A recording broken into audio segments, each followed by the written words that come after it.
Hello and good morning everyone. आज के इस लेक्चर में हम बेसिक क्वांटम मैकेनिक्स को ही कंटिन्यू रखेंगे और आज का हमारा जो टॉपिक है वो बाउंड स्टेट और अनबाउंड स्टेट के ऊपर रहने वाला है। मींस कब कोई पार्टिकल क्वांटम मैकेनिकली बाउंड होगा और उसकी बाउंडेशन की कंडीशन क्या क्या होगी, या फिर कब कोई पार्टिकल क्वांटम मैकेनिकली बाउंड नहीं होगा और उसकी अनबाउंडेशन की कंडीशन क्या क्या होगी। बिल्कुल सिमिलर क्लासिकली भी हम बात करेंगे कब कोई पार्टिकल क्लासिकली बाउंड होगा या फिर कब कोई पार्टिकल क्लासिकली बाउंड नहीं होगा और उसकी बाउंडेशन की और अनबाउंडेशन की कंडीशन क्या क्या होगी। ठीक है, तो स्टार्ट करते हैं। तो हमने मान लिया कि अपने पास कोई एक पोटेंशियल है और उस पोटेंशियल में कोई पार्टिकल मूव कर रहा है। सपोज दैट इस फील्ड में हमने एक पोटेंशियल अप्लाई कर रखा है और उस पोटेंशियल में ये एक पार्टिकल मूव कर रहा है। तो यहाँ पे उस पोटेंशियल में जो पार्टिकल मूव कर रहा है तो वो पार्टिकल बाउंड भी हो सकता है, वो पार्टिकल फ्री स्टेट में भी हो सकता है, वो पार्टिकल स्केचिंग स्टेट में भी हो सकता है, या फिर वो पार्टिकल अनबाउंड स्टेट के अंदर भी हो सकता है। तो अब अपने को यहाँ पे पता करना है कि इन चारों स्टेट के अंदर उस पार्टिकल का बिहेवियर कैसा होगा, इनके ऊपर हम बात करने वाले हैं। तो सबसे पहले हम बात करते हैं बाउंड स्टेट में। बाउंड स्टेट के अंदर पार्टिकल का बिहेवियर कैसा होगा, तो हम कब बोलेंगे कि कोई पार्टिकल क्वांटम मैकेनिकली बाउंड है और उसकी कंडीशन क्या है। तो सबसे पहले हम बात करते हैं बाउंड स्टेट के ऊपर।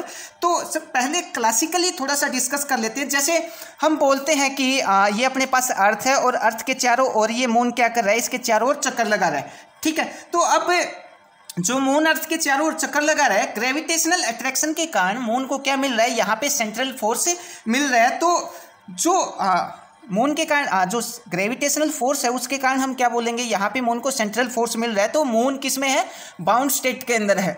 या फिर हम ये बोल सकते हैं कि जितने भी सैटेलाइट हैं वो अर्थ के चारों ओर क्या कर रहे हैं, चक्कर लगा रहे हैं, तो उनको भी ग्रेविटेशनल फील्ड के कारण सेंट्रल फोर्स उनको मिल रहा है। तो हम ये बोल सकते हैं कि जितने भी सैटेलाइट है या फिर मून अर्थ के चारों ओर चक्कर लगा रहा है, ये सब किस में है, बाउंड स्टेट के अंदर है।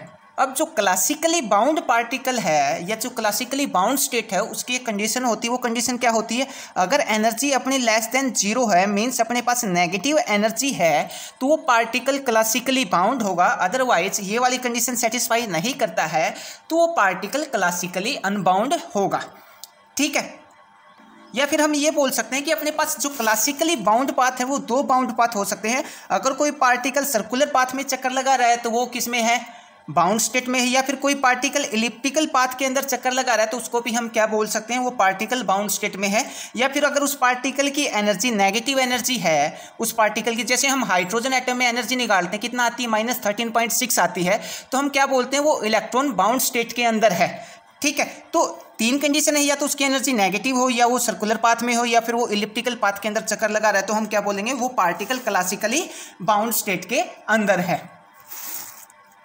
ये तो बात हुई एनर्जी जब नेगेटिव थी या एनर्जी लेस देन जीरो थी। अब अगर मैं एनर्जी जीरो ले लूँ, एनर्जी किसके बराबर है, जीरो के बराबर है, तो इसको हम क्या बोलेंगे, जस्ट बाउंड स्टेट और अनबाउंड स्टेट की कंडीशन बोलेंगे। इसको हम क्या बोलेंगे, जस्ट बाउंड स्टेट और अनबाउंड स्टेट की कंडीशन बोलेंगे। और ऐसा ओनली ऑन किसके अंदर होता है, हाइपरबोला के अंदर होता है। जब एनर्जी अपने पास E = 0 है तो वो बाउंड और अनबाउंड स्टेट की, जस्ट बाउंड स्टेट और जस्ट अनबाउंड स्टेट की क्या होगी, कंडीशन होगी। और ऐसा ओनली ऑन किसके अंदर होता है, हाइपरबोला के अंदर होता है, हाइपरबोला।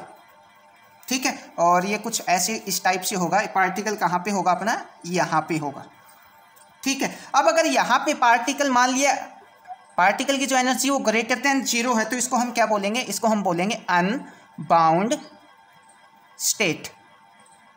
ठीक है, तो ये बात हुई अपनी क्लासिकली हमने तीन बातें डिस्कस की है यहाँ पे। सबसे पहली तो जो थी वो क्या थी, एनर्जी अगर लेस देन जीरो है, मीन्स नेगेटिव एनर्जी है, तो पार्टिकल क्लासिकली बाउंड होगा। या फिर वो सर्कुलर पाथ में मूव कर रहा है या इलिप्टिकल पाथ में मूव कर रहा है तो बाउंड पार्टिकल होगा क्लासिकली।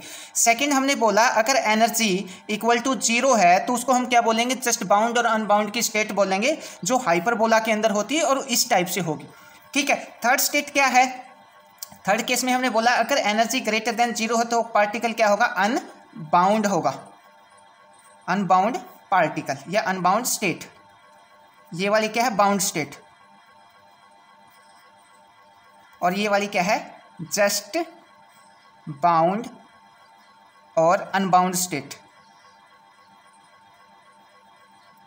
ठीक है, ये तो बात हुई क्लासिकली। अब अगर हम बात करें क्वांटम मैकेनिकली, अगर मान लिया एनर्जी नेगेटिव है, क्वांटम मैकेनिकली हम ये नहीं बोलेंगे कि मान लिया किसी पार्टिकल की एनर्जी लेस देन जीरो है या नेगेटिव एनर्जी है, तो हम ये नहीं बोलेंगे कि ये पार्टिकल क्वांटम मैकेनिकली वैलिड है, नहीं।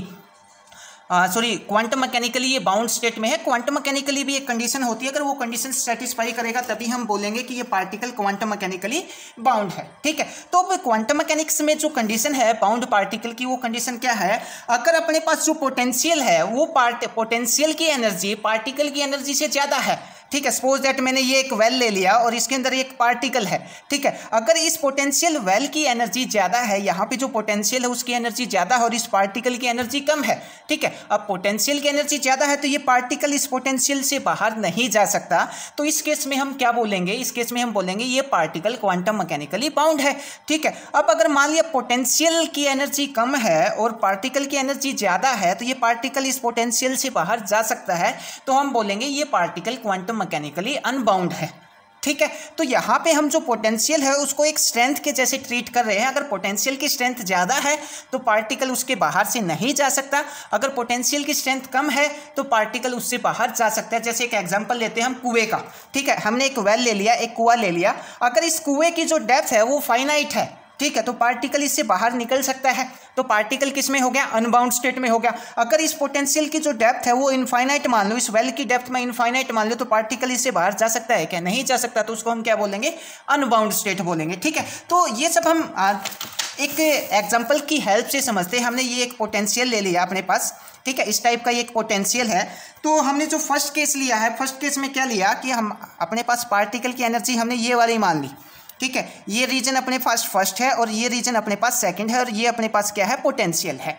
ठीक है, और ये अपने पास उस पार्टिकल की एनर्जी है। तो पार्टिकल की एनर्जी यहाँ पे क्या है, कम है, और पोटेंशियल यहाँ पे कितना ज़्यादा है, तो यहाँ पे पोटेंशियल बहुत ज़्यादा है, पार्टिकल की एनर्जी दोनों रीजन में क्या है, कम है। ठीक है, तो हम क्या बोलेंगे कि फर्स्ट केस में जो फर्स्ट रीजन फर्स्ट में भी पार्टिकल बाउंड होगा और रीजन सेकंड के अंदर भी पार्टिकल बाउंड होगा। तो फर्स्ट केस में हम क्या लिखेंगे, जो E1 है वो लेस देन है किससे, V1 से और V2 से। मतलब फर्स्ट रीजन में जो पोटेंशियल है उसको हमने बोल दिया V1, सेकेंड रीजन में पोटेंशियल है उसको हमने बोल दिया V2। ठीक है, तो energy E1 energy V1 potential से भी कम है और V2 पोटेंशियल से भी कम है। तो यहाँ पे जो स्टेट होगी रीजन फर्स्ट में, रीजन फर्स्ट में जो स्टेट होगी वो कैसी स्टेट होगी, बाउंड स्टेट होगी, बाउंड स्टेट। और रीजन सेकंड में भी जो स्टेट होगी वो कैसी होगी, बिल्कुल सिमिलर बाउंड स्टेट होगी। तो क्वांटम मैकेनिकली मैं ये बोल देता हूँ, अगर पोटेंशियल की स्ट्रेंथ ज़्यादा है, पोटेंशियल की एनर्जी ज़्यादा है पार्टिकल की एनर्जी से, तो बाउंड स्टेट होगी, अगर इसका उल्टा होता है तो अनबाउंड स्टेट होगी। ठीक है, अब मैं सेकेंड रीजन लेके चलता हूँ, सेकेंड केस सेकेंड बोल देता हूँ, केस सेकेंड। अब केस सेकंड में हमने क्या लिया, केस सेकंड में हमने मान लिया कि मेरे पास जो V1 पोटेंशियल है वो ये वाला है, V1 पोटेंशियल मैंने ये बोल दिया। ठीक है, और पार्टिकल की एनर्जी क्या है, पार्टिकल की एनर्जी अपने पास ये है, पार्टिकल की एनर्जी ये है। ठीक है, ये केस सेकंड में है और इसकी एनर्जी हमने कितना बोल दिया, E2 बोल दिया। तो केस सेकंड में सिचुएशन कुछ कैसी है, जो V1 पोटेंशियल है, V1 पोटेंशियल क्या है, कम है, पार्टिकल की एनर्जी क्या है, ज़्यादा है। तो V1 लेस देन है किससे, इस पार्टिकल की एनर्जी से, जो हमने E2 माना है, और जो V2 पोटेंशियल है उसकी एनर्जी इस पार्टिकल की एनर्जी से ज़्यादा है। तो ये रीजन वन, ये रीजन सेकंड। तो रीजन फर्स्ट के अंदर पार्टिकल किस में होगा, बाउंड स्टेट में होगा, क्योंकि रीजन वन में रीजन वन के अंदर जो पोटेंशियल है, एक सेकेंड, रीजन फर्स्ट के अंदर जो पोटेंशियल है उसकी जो एनर्जी है, एक सेकंड, एक कॉल आ गई थी। तो यहाँ पे पोटेंशियल की एनर्जी कम है, पोटेंशियल की एनर्जी कम है, पार्टिकल की एनर्जी क्या है, ज़्यादा है। तो पोटेंशियल की एनर्जी कम है तो पार्टिकल पेनिट्रेट करके जा सकता है या पार्टिकल उस पोटेंशियल से जा सकता है, पोटेंशियल उस पार्टिकल को नहीं रोक सकता। तो रीजन फर्स्ट के अंदर क्या होगा, ये रीजन फर्स्ट, ये सेकंड, इसको मैंने बोल दिया रीजन थर्ड, और ये रीजन कितना बोल दिया, फोर्थ। तो जो थर्ड रीजन है, थर्ड रीजन के अंदर पार्टिकल क्या होगा, अनबाउंड होगा, अनबाउंड होगा। और जो फोर्थ रीजन है, फोर्थ रीजन में क्या है, यहाँ पे पोटेंशियल की एनर्जी ज़्यादा है और पार्टिकल की एनर्जी क्या है, कम है। तो यहाँ पे फोर्थ रीजन में पार्टिकल कैसा होगा, बाउंड स्टेट होगी। ठीक है, आई होप आपको ये समझ में आ गया होगा किस टाइप से। केस थर्ड में लेके चलता हूँ। केस थर्ड मैंने क्या बोल दिया, केस थर्ड मैंने ये बोल दिया कि पोटेंशियल तो अपने पास ये है, ये मैंने बोल दिया फिफ्थ रीजन और ये मैंने बोल दिया सिक्स्थ रीजन। ठीक है, सिक्स्थ रीजन। अब यहाँ पे पोटेंशियल क्या है, ये है, और पार्टिकल की एनर्जी मैंने क्या मान ली, ये वाली मान ली। तो पार्टिकल की एनर्जी क्या है, ज़्यादा है, V1 पोटेंशियल से भी ज़्यादा है और V2 पोटेंशियल से भी ज़्यादा है। तो फिफ्थ रीजन में भी क्या रहेगा, अनबाउंड रहेगा, और इस रीजन में भी क्या रहेगा, अनबाउंड रहेगा। तो केस थर्ड के अंदर हमने क्या बोला, केस थर्ड में हम बोलेंगे जो V1 है, सॉरी, जो E3 एनर्जी है वो ज़्यादा है किससे, V2 पोटेंशियल से भी और V1 पोटेंशियल से भी। तो जो फिफ्थ रीजन है, फिफ्थ रीजन में भी क्या रहेगा, अनबाउंड रहेगा, अनबाउंड स्टेट रहेगी। और जो सिक्स रीजन है इसमें भी क्या रहेगी, अनबाउंड स्टेट रहेगी। ठीक है, तो आई होप आपको समझ में आ गया होगा कब कोई पार्टिकल क्लासिकली बाउंड होगा और कब कोई पार्टिकल क्वांटम मैकेनिकली बाउंड होगा। ठीक है, और कब वो अनबाउंड स्टेट होगी, इनकी कंडीशन। अब यहाँ पे हमने कुछ लाइंस लिख रखी है, इनके ऊपर भी थोड़ा सा बात कर लेते हैं। क्या क्या बोल रखा है इन क्लासिकल मैकेनिक्स में अगर एनर्जी क्या है, लेस देन जीरो है, मतलब नेगेटिव एनर्जी है, तो पार्टिकल क्या रहेगा, बाउंड स्टेट में रहेगा। अगर क्वांटम मैकेनिक्स में भी नेगेटिव एनर्जी है तो ये कंडीशन, मतलब ये जरूरी नहीं है कि वो पार्टिकल बाउंड स्टेट में हो। E less than zero in quantum mechanics that it is not necessary to be bound state. ठीक है, ये जरूरी नहीं है कि नेगेटिव एनर्जी हो तो वो पार्टिकल क्वांटम मैकेनिक्स के अंदर बाउंड होगा। क्वांटम मैकेनिक्स में बाउंड होने की कंडीशन क्या है, बट अगर एनर्जी कम है किससे, पोटेंशियल से, अगर पोटेंशियल की एनर्जी ज़्यादा है और पार्टिकल की एनर्जी कम है तो वो क्या रहेगी, अपने पास बाउंड स्टेट रहेगी। अगर इसका उल्टा होता है तो वो क्या रहेगी, अनबाउंड स्टेट रहेगी। ठीक है, तो आई होप आपको ये बाउंड स्टेट और अनबाउंड स्टेट समझ में आ गया होगा। अगर इसमें से कोई भी बात समझ ना आई हो तो आप मैसेज करके या कमेंट करके पूछ सकते हैं। अगर समझ आया हो तो आप चैनल को सब्सक्राइब भी कर सकते हैं और साथ में अपने दोस्तों के साथ ये वीडियो भी शेयर कर सकते हैं।